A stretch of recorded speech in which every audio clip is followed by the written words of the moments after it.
Welcome back to my channel. जय श्री कृष्ण। हम लोग कई कथाओं से सुनते आए हैं कि कर्ण कितना महान था, कितना बड़ा दानवीर योद्धा था। लेकिन आज जब महाभारत से कर्ण के संपूर्ण चरित्र को देखते हैं तो पता चलता है कि कर्ण की वीरता का सत्य क्या है। कर्ण को कई नामों से पुकारा जाता है। कोई सूत्रपुत्र कहता है, तो कोई सूर्यपुत्र, तो कोई श्रेष्ठ धनुर्धर, तो कोई ज्येष्ठ पांडव, और कुछ लोग तो ये भी कहते हैं कि कर्ण दुर्योधन का हितैषी था।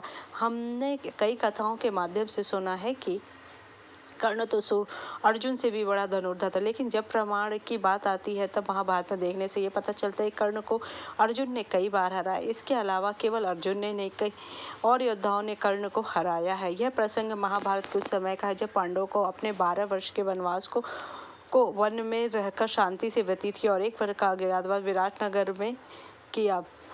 शकुनी के कहने पर दुर्योधन पांडवों को परेशान करने के लिए उसी वन में एक तालाब के पास रहने का फैसला करता है। लेकिन जब देखा कि एक गंधर्व वहां अपने सैनिकों के साथ विहार कर रहा होता है तो और दुर्योधन तब गंधर्वों से युद्ध होने लगता है। गंधर्व से युद्ध में सबसे पहले कर्ण हारा तथा विकर्ण के रथ में बैठकर भाग गया। जब कर्ण को गंधर्वों ने हराया तब सूर्यपुत्र कर्ण हाथ में तलवार और ढाल लिए अपने रथ से कूद पड़ा और कर्ण के रथ पर बैठकर अपने प्राण बचाने के लिए उसके घोड़े को जोर जोर से हाँकने लगा। गंधर्वों के साथ युद्ध में कर्ण के भाग जाने से दुर्योधन की पराजय और गंधर्वों ने दुर्योधन को बंदी बना लिया। फिर युधिष्ठिर के कहने से अर्जुन और भीम ने दुर्योधन को गंधर्वों की कैसे आज़ाद किया। पांडवों को मिले 12 वर्ष के वनवास को पूरा करने के बाद पांचों भाई अपनी पत्नी द्रौपदी सहित एक साल के लिए अज्ञातवास को पूरा करने के विराटनगर में भेष बदल कर रहने। लेकिन द्रौपदी पर गंदी नजर पड़ने के कारण भीम ने कीचक को मार दिया और दुर्योधन को शक हुआ कि कीचक को भीम ने मारा है। तभी अपनी सेना को अपने मित्र कर्ण को लेकर दुर्योधन ने विराटनगर पर आक्रमण कर दिया। द्रौपदी के कहने पर विराटनगर के राजकुमार उत्तर ने अपने साथ भृंगलला रूपधारी अर्जुन को सारथी बनाकर युद्ध में ले गए। दुर्योधन की सेना के साथ अर्जुन ने युद्ध किया और कर्ण पर बाणों की बारिश करना शुरू कर दिया। तभी विराट युद्ध में अर्जुन से हार गया और कर्ण युद्ध भूमि छोड़कर भाग गया। अर्जुन के छोड़े हुए बाणों की चोट खाकर कर्ण तिलमिला उठा और एक हाथी से जित एक हुए दूसरे हाथी की तरफ अर्जुन के बाणों से डरकर युद्ध का मुंह छोड़कर भाग गया। कर्ण केवल युद्ध भूमि में भागने में वीर था। डर और दुर्योधन की सेना की हार से खुश होकर अर्जुन और राजकुमार उत्तर विराटनगर को चले।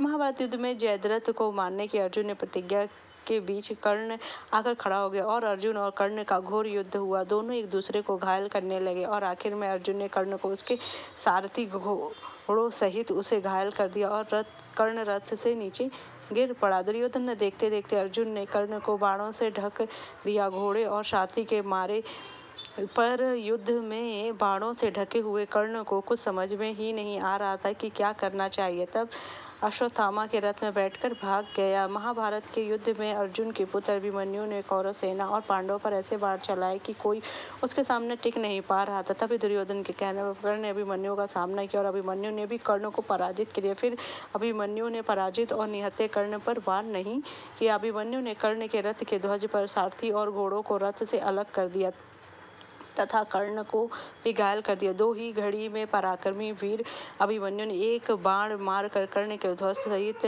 धनुष को भी पृथ्वी पर काट गिराया। कर्ण को फिर से हार का सामना करना पड़ा। कर्ण को इस स्थिति में देखकर उसका भाई अभिमन्यु से युद्ध करने लगा और अभिमन्यु के हाथों से उसका वध भी हो गया। भीम के डर से युद्ध छोड़कर भाग गया था। दरअसल अभिमन्यु का वध हो जाने के बाद अर्जुन ने जयद्रथ को मारने की प्रतिज्ञा उसी तरफ पढ़ना शुरू किया और युधिष्ठिर के कहने पर भीम अर्जुन की सहायता के लिए आगे। लेकिन बीच में दुर्योधन के भाइयों के द्वारा रोकने पर दुर्योधन के 12 भाइयों का भीम ने वध कर दिया और भीम के हाथ कर्ण के युद्ध करने के लिए आगे आ गया। भीम और कर्ण के युद्ध को सभी योद्धा देखने लगे। भीम और कर्ण का युद्ध भयंकर होता जा रहा था। कर्ण भीम को अर्जुन के समान जानने से रोक रहा था, लेकिन युद्ध में भीम ने कर्ण को बुरी तरह से घायल कर दिया और उस स्थिति में कर्ण को मरने के डर से भीमसेन के रथ में बैठकर वृषसेन के रथ में बैठकर भाग गया। उस समय कर्ण भीम के डर से अपने रथ से गिरा होने के कारण वृषसेन के रथ में भाग जाकर बैठकर घायल होकर श्रेष्ठ गदाधारी होने के साथ साथ अच्छे धनुर्धर भी थे और उन्होंने कर्ण को युद्ध भूमि छोड़कर भागने पर मजबूर कर दिया। सात्यकी द्वारा भी पराजित हुआ और अपनी जान बचाकर भाग। लेकिन अर्जुन महाभारत का इकलौता योद्धा था जिसने आज तक ना को तो देवता, ना राक्षस, ना गंधर्व, ना कोई मनुष्य पराजित कर पाया, जबकि कर्ण को कई बार युद्ध में पराजय का मुंह देखना पड़ा। अगर आपको मेरी जानकारी अच्छी लगी हो तो मेरे चैनल को लाइक कीजिए, सब्सक्राइब कीजिए, शेयर कीजिए। Thank you so much. जय श्री कृष्ण।